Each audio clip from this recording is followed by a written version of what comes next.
ہمارے ہاں ایک عام تاثر پایا جاتا ہے کہ مرتد کی سزا موت ہے. کیا یہ درست سزا ہے؟ اور اگر ایسا ہے تو دوسرے مذاہب بھی اگر یہی سزا مقرر کر دیں تو قتل و فساد شروع ہو جائے گا. میرا خیال ہے اگر دوسرے مذاہب بھی یہی کر ڈالیں تو لوگ اس سزا پر بھی نظر ثانی کے لیے تیار ہو جائیں گے. یہ چونکہ یک طرفہ ہے تو اس لیے لوگ مطمئن ہیں اس کے بارے میں. میں نے دیکھیے اس کی بہت پرزور تردید کر دی ہے، دلائل کے ساتھ بتا دیا ہے. یہ آج کی بات نہیں ہے، اس موضوع پر میری تحقیق 1980-82 کی چھپی ہوئی موجود ہے. آپ میری سائٹس پر اس کو دیکھ سکتے ہیں. بہت دلائل کے ساتھ بتا دیا ہے کہ اس میں ہمارے علماء اور فقہاء سے قرآن مجید کے ایک قانون کو سمجھنے میں غلطی ہوئی اور بدقسمتی سے یہ ایک بالکل ہی ناموزوں چیز ہماری فقہ میں داخل ہو گئی. اب ہمیں اس کو نکال دینا چاہیے. ہم یہ کہتے ہیں کہ مرتد جو ہو گیا ہے، جس نے اسلام کو چھوڑ کے دوسرا مذہب اختیار کر لیا، اس کی گردن مار دو. ٹھیک ہے؟ تو غامدی صاحب کا یہ کہنا ہے کہ آج کل کے دور میں جو کاؤنٹر نیریٹیو ہے، جو ان کا ری فارمیشن آف اسلام کا 5واں نقطہ ہے، وہ یہ کہتے ہیں کہ کفر، شرک اور ارتداد یہ خالصتاً ایسے جرم ہیں جن کی سزا دینے کا حق صرف اللہ تعالیٰ کو ہے. یہ تین چیزوں کو جو انہوں نے اکٹھا کر دیا، یہ دو چیزوں کے اوپر تو اتفاق ہے. کفر اور شرک کے اوپر تو کوئی بھی سزا نہیں دے رہا کسی کو. ٹھیک ہے، ٹھیک ہے، یعنی مسلمان کو سزا تو نہیں کسی کو دے رہے، یا کہ ہمارے ساتھ ہندو عیسائی نہیں رہ رہے ہیں، جی رہ پھر کلمہ کو مشرک بھی رہ رہے ہیں، ہم کسی کو سزا نہیں رہے. ارتداد کا جہاں تک معاملہ ہے نا، اسلامی حکومت جب اسٹیبلش ہوگی، وہاں پہ ریٹ آف دی گورنمنٹ کو جو چیلنج کرے گا، تو ارتداد والی تو احادیث ہیں بخاری مسلم میں کہ قتل والا اس کے اوپر فتویٰ ہوگا. لیکن میرا پچھلے دنوں ایک کلپ ہوا ہے ریکارڈ، اگر ارتداد والا واپس آ جائے تو اس کی توبہ بھی قبول ہے، یا پھر وہ ملک چھوڑ کے کہیں اور چلا جائے، اس کے پیچھے کوئی گوریلا نہیں فوج بھیجی جائے گی. بہرحال احادیث تو اور مسلمانوں کا اجماع اور عملی تواتر تو اس کو سپورٹ کرتا ہے. جی ارتداد کو، جی ارتداد کی سزا قتل ہونے پر. ٹھیک ہے. فساد فی الارض کے ساتھ اسے جوڑیں تو پھر غامدی صاحب بھی ماننے کے لیے تیار ہو جائیں گے. ٹھیک ہے، وہ تو ہے. ٹھیک ہے نا، اسلامی ریاست میں فساد فی الارض آ جاتا ہے. اب مجھے بتائیں، یہاں پہ ایک بندہ سپوز اسلام چھوڑ کے عیسائیت اختیار کر لیتا ہے، اور پھر وہ اسلام کے خلاف یعنی ہرزہ سرائی شروع کر دیتا ہے، اور حکومت مسلمانوں کی ہے، اکثریت مسلمانوں کی ہے، تو وہ فساد فی الارض کر رہا ہے نا. تو اس لیے میں نے ایک جملہ بولا تھا کہ وہ ملک چھوڑ کے کہیں اور چلا جاتا ہے، ٹھیک ہے، پھر پیچھے کو گوریلا فوج بھیجنے کی ضرورت نہیں، وہاں بھونکنا ہے جو بھونکے. اسلامی حکومت کے اندر اس کی سزا قتل ہوگی. اب سیدہ جو تھی ام حبیبہ کا شوہر، وہ عیسائی ہو گیا تھا نا، حبشہ جا کے، صحیح، ہجرت حبشہ میں شامل تھا، وہاں جا کے عیسائی ہو گیا تھا. تو نبی اسلام نے کوئی گوریلا فوج نہیں بھیجی اس کو قتل کروانے کے لیے. ٹھیک ہے، مر جائے. وہ واپس آئے؟ نہیں، واپس نہیں آیا، پھر وہ مرتے دم تک رہا. پھر تو نبی اسلام کے عقد میں آ گئی نہیں. یہ تو مرتد کی توبہ بھی قبول ہے، اور میں نے 295C میں بھی کہا اس میں بھی توبہ ڈالیں. یہ تو اس میں بھی ماننے کے لیے تیار نہیں ہے. توبہ قبول ہے. اسلامی حکومت، خیر یہ تو سخت لفظ ہو جائے گا، مسلمان حکومت کے اندر کسی کو یہ حق حاصل نہیں کہ اسلام چھوڑ کے تو اسلام کے خلاف سازشیں کرنا شروع کر دے، اور یعنی کلیئر کٹ وہ پیغمبر اسلام کے بارے میں، قرآن کے بارے میں بکواسات کرے، تو اس سے تو فساد فی الارض ہوگا. اب مجھے بتائیں، اس کی بجائے قتل و غارت اور لڑائی شروع ہو جائے، اس کی بجائے ایک بندہ پھڑکا دیا جائے اور سکون ہو جائے، وہ بہتر نہیں ہوگا؟ جی ٹھیک ہے. لیکن اس کا یہ مطلب نہیں کہ غامدی صاحب کو پھڑکا دیا جائے، فساد فی الارض. ہاں، کہ غامدی صاحب فساد فی الارض کر رہے ہیں. غامدی صاحب کو ابھی تک مرتد کسی نے نہیں کہا. ویسے یہاں پہ گالی ہوتی ہے کسی کو مرتد کہہ دینا، لیکن وہ منکرین حدیث وہ یہ کہتے کافر نہیں کو کہہ رہا ہوتا. تو میرا خیال ہے غامدی صاحب کو کوئی فکر نہیں ہے اس معاملے میں. ہاشمی صاحب، پہلے تو ذہن اس بارے میں کلیئر کریں کہ لا اکراہ فی الدین کا مطلب یہ نہیں ہے کہ دین میں کوئی سختیاں نہیں ہیں یا اس میں کوئی سزائیں نہیں ہیں. مختلف جرائم کے لیے سزائیں ہر شخص پڑھ سکتا ہے. قرآن میں ہاتھ چور کا کاٹنے کا حکم ہے، زانیوں کو کوڑے مارنے کا ہے، جو زمین میں فساد برپا کریں، غنڈہ گردی، ان کے ہاتھ پاؤں کاٹ کر ان کو پھانسیاں پر لٹکانے کا. اس لیے یہ ترجمہ کرنا قرآن کی اس آیت کا کہ سختی کوئی نہیں، جو جی چاہے کرتا پھرے، یہ قرآن کے ساتھ ٹھٹھا ہے. قرآن مجید تو بڑا پڑا سزاؤں سے، معاشرے کو منضبط نہیں رکھنا کہ ڈسپلن قائم رہے. صرف اس آیت کا مطلب ہے کہ پیدائشی طور پر اللہ تعالیٰ نے انسان کو کافر یا مومن نہیں پیدا کیا. یہ سن لیں ساری دنیا کے مولوی اور حضرات، اس کا شرعی سزاؤں سے کوئی تعلق نہیں. یہ فطری جو ہے تکوینی جبر کہ پیدائشی تقدیر کی طرف سے کوئی جبر نہیں کیا گیا کہ کوئی کافر پیدا کر دیا جائے کوئی مومن. قد تبین الرشد من الغی، اللہ نے ہدایت واضح کر دی ہے، جس کا جی چاہے وہ کافر بنے، جس کا جی چاہے وہ مومن بنے. اب کافر مومن بننے کے بعد جو ہے نا قانون وہ تو لاگو ہوں گے. کوئی شخص فوج میں بھرتی ہونا چاہتا ہو یا نہ ہو، جب ہو گیا اب اگر وہ کہے میں ڈسپلن کی پابندی نہیں کروں گا، کیوں نہیں کرے گا؟ کورٹ مارشل ہوگا اس کا.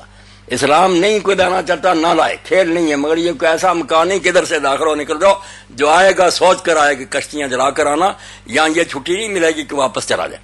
یہ تو مذاق بن جائے گا کہ جس کا جی چاہے گا اسلام کو چھوڑتا جائے. کس طرح معاشرہ قائم رہے گا؟ تو آپ اسلام کو اگر سمجھیں نا ہاشمی صاحب، آپ تو سمجھتے ہیں کہ یہ مذہب کی بات ہے، اس نے مذہب تبدیل کر لیا. پہلے کوئی 10 خطبے میرے سے سنیں، پتہ کہ لے کہ اسلام ایک حکومت کا نظام ہے، وہ ملک پر ایک حکومت کر رہا ہے، اور قرآن و سنت ملک کی بنیاد ہے آئین کی.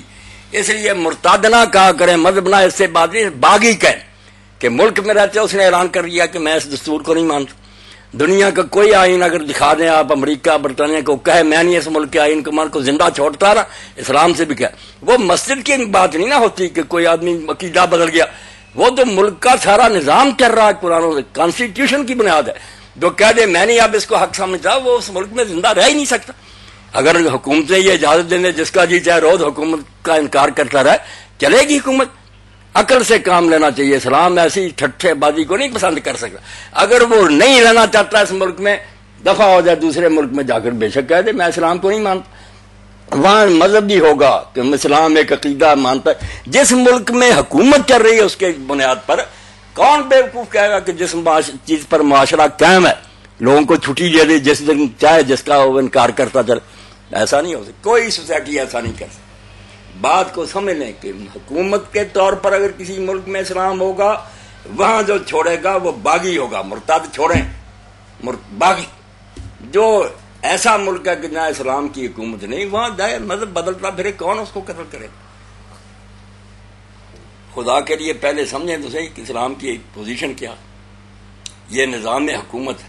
حکومت کوئی ٹھٹھا یہ اجازت نہیں دے سکتی کرایہ میں جس کا جی چاہے وہ اعلان کر دے میں نہیں مانتا، یا علاقہ چھوڑ جائے ورنہ سزائے موت. ہائی ٹری ہے، ریاست کے خلاف بغاوت جو ہے سزائے موت.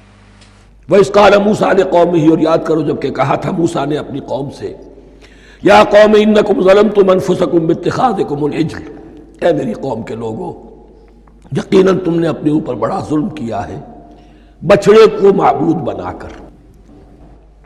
فتوبوا الی بارئکم، پس توبہ کرو اپنے پروردگار اپنے خالق کی جناب میں. باری اللہ تعالیٰ ہے. باری فاقتلوا انفسکم، تو قتل کرو اپنے آپ کو. یہ قتل مرتد کی سزا ہے. وہاں معلوم ہوتا ہے کہ حضرت موسیٰ نے یہ حکم دیا. 12 قبیلے تھے، ہر قبیلے میں سے کچھ لوگوں نے یہ کفر اور شرک کیا، باقی لوگوں نے نہیں کیا. انہیں حکم دیا گیا کہ اپنے قبیلے کے لوگ ان کو قتل کریں جو ان کے قبیلے میں سے اس کفر کے مرتکب ہوئے. انفسکم سے مراد یہ اپنے قبیلے کے لوگوں کو تم قتل کرو. اس لیے کہ قبائلی زندگی جو ہوتی ہے آپ کو معلوم ہے، اس میں کوئی اور قبیلہ ہاتھ لگا دے تو قبائلی عصبیت بھڑک اٹھے گی. 70,000 یہودی قتل ہوئے. اس سے بڑی توبہ اور ممکن نہیں. اس سے بڑا پرج، کسی بھی آئیڈیولوجیکل پارٹی کے اندر پرج بہت ضروری ہوتا. کچھ لوگ آ گئے ایک نظریے کو قبول کر کے، رفتہ رفتہ نظریہ اوجل ہو گیا، کچھ مفادات کچھ چودراہٹیں یہ مقدم ہو گئی. اسی سے جماعتیں خراب ہوتی ہیں، غلط راستے پہ پڑ جاتی ہیں، تحریکیں بھٹک جاتی ہیں. تو آئیڈیولوجیکل پارٹی نظریاتی جماعتیں پرج کرتی رہتی ہیں کہ جو بھی ہمارے نظریے سے ہٹ گئے اب ان کو ہم کاٹ کر علیحدہ کر. یہی سے قتل مرتد، تو یہ چیز حدیث میں ہے یا پھر قرآن میں یہاں ہے. اس حوالے سے جو لوگ ہمارے ہاں بعض علماء بھی ہیں، جدید دانشور ہیں، جو قتل مرتد کی جو حد ہے اسلام میں اس کو تسلیم نہیں کرتے. لیکن میرے نزدیک یہ شریعت موسوی کا تسلسل ہے کہ شریعت موسوی کی جس شے کو بدلا نہ گیا ہو، جس کے بارے میں صراحتاً یہ معلوم نہ ہو کہ یہ شے تبدیل کر دی گئی، تو وہ شریعت محمدی کا جز بن گئی. زنا پر رجم کا معاملہ بھی یہی ہے. قرآن مجید میں رجم کی صریح آیت کوئی موجود نہیں ہے، حدیث میں ہے. قرآن مجید میں مرتد کے قتل کے لیے کوئی آیت موجود نہیں ہے، حدیث میں ہے، سنت میں ہے. اور دونوں کی کا جو منبع ہے وہ اصل میں تورات ہے. تو اس بات کو اچھی طرح نقل کر دیجئے. یہ جگہ اکثر لوگ جو ہے یہاں بہت سرسری طور سے گزر جاتے ہیں، یہ بہت اہم ہے. اور اس کے لیے تورات کی طرف رجوع کیجئے. 70,000 6 لاکھ کل تھے جب یہ مصر سے نکلے ہیں. 6 لاکھ تھے. کتنے عرصے کے بعد پیننسولا پہنچے ہیں، سینائی پیننسولا میں اور طور میں کچھ اور ان کی تعداد بڑھ گئی ہوگی، لیکن یہ کہ ان میں سے 70,000 کو قتل کیا اپنے ہاتھوں سے. ہر قبیلے نے اپنے جو مرتد تھے ان کو اپنے ہاتھ سے قتل کیا. فَتُوبُوا إِلَىٰ بَارِئِكُمْ فَاقْتُلُوا أَنفُسَكُمْ ذَلِكُمْ خَيْرٌ لَكُمْ عِندَ بَارِئِكُمْ. یہی تمہارے لیے تمہارے رب کے نزدیک بہتر بات ہے.